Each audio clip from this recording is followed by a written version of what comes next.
공포카페 일본 뽀채널 괴담 사진관.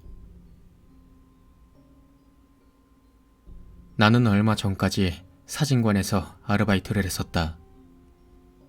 내가 일하는 사진관에는 디지털 카메라로 찍은 사진을 인화할 수 있는 포토 프린터가 있었다. 가게를 찾는 대부분의 손님은 바로 이 포토 프린터를 이용하기 위해 찾아온다. 하루에도 수많은 사람들이 찾아오기 때문에 어떤 사람이 사용했었던 것인지는 특별히 체크하지 않는다. 점원이 포토 프린터를 체크하는 때는 인화가 잘못되었을 때, 용지를 보급할 때, 그리고 가게 문을 닫을 때 손님이 놓고 간 물건이 없는지 확인할 때뿐이다. 가끔씩 메모리 카드나 사진을 두고 가는 사람들이 있기 때문이다. 분실물은 1년 정도 사무실에 보관하다 주인이 오지 않거나 문의가 없을 경우에는 그대로 버리곤 한다. 2주 정도 전, 가게 문을 닫으며 포토 프린터 주변을 살펴보니 사진이 10장 정도 수북히 쌓여 있었다. 호러? 하고 생각하며 주워보니 손목을 그은 사진이다. 머리가 긴 것으로 보아 아마 여자의 팔인 것 같다. 칼로 그은 것은 손목뿐만이 아니었다. 팔과 어깨에도 몇 곳이나 커터칼로 그은 것 같은 상처가 나 있다. 사진은 자른 상처 자국, 잘린 한가운데 피투성이가 된 사진 투성이었다. 얼굴은 찍혀있지 않았기 때문에 누구인지는 알 수 없었다. 장난인가 싶기도 했지만 그 상처 자국은 가짜라고는 생각할 수 없었다. 기분이 나빠진 나는 점장에게 사진을 가져가 이야기했지만 장난일 가능성도 있어서 경찰에 신고하는 것은 미루기로 했다. 결국 사진은 그대로 사무실에 보관하게 됐다. 보관이라고는 해도 봉인해버리듯이 신문지에 싸서 창고에 처박아 둔 거지만. 그런데 그날 밤부터 꿈이랄까? 자고 있는 도중에 갑자기 눈앞이 새빨개져 깜짝 놀라 잠에서 깨는 일이 자주 일어나기 시작했다.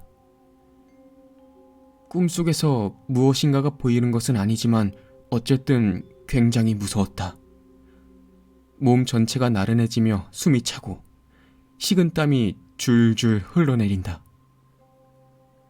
그런 상태에서 다시 잠에 들 수도 없고 부들부들 떨면서 아침까지 기다릴 수밖에 없었다.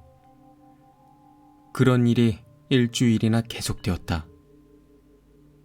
도저히 정상적으로는 잠을 잘 수 없겠다는 생각이 든 나머지 나는 수면제라도 먹어야겠다는 생각을 했다. 점장에게 상의를 해서 아르바이트를 잠시 쉬기로 하고 의사를 찾아가 처방전을 받아 약을 받아왔다. 그러자 이상하게 조금 마음이 편해졌다. 마침 날씨도 좋았기 때문에 오래간만에 24시간 내내 방에 깔아뒀던 이불을 햇빛에 말리기로 했다. 베개와 이불을 베란다에 가져다 놓고 마지막으로 바닥에 깔린 이불을 들어 올렸다. 그런데 이불 밑에 지난번 사무실에 가져다 놓았던 손목을 그은 사진이 깔려 있는 것이다.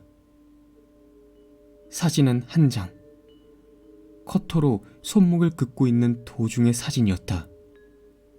사진에는 선명하게 핏방울까지 찍혀 있었다. 물론 나는 사진관에서 사진을 가져온 적이 없었다.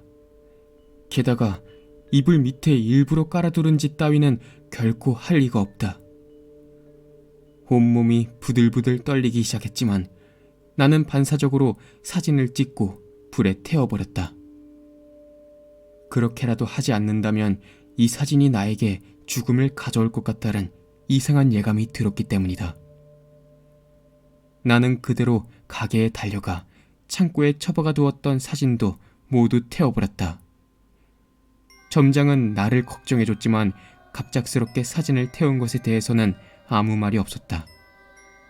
아마 점장도 기분 나쁘다고 생각한 모양인지 진작에 태워버리지 그랬어 라고만 했을 뿐이었다.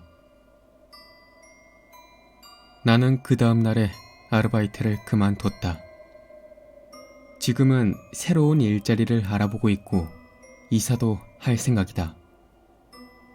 요즘에는 어떻게 잠에 들 수 있게 되었지만 약 덕분인지 사진을 태운 덕인지는 모르겠다.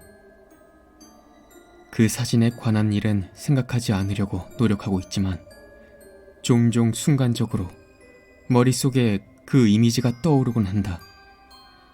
그렇지만 더 이상 그 사진에 관한 것은 알고 싶지 않다. 장난이었던 것인지, 누가 무슨 이유에서 그런 사진을 찍었던 것인지, 그 사람은 무사한 것인지, 그런 것 따위는 결코 알고 싶지도 않고 알 수도 없을 것이다. 나로서는 그저 이 끔찍한 사건을 빨리 잊고 싶을 뿐이다.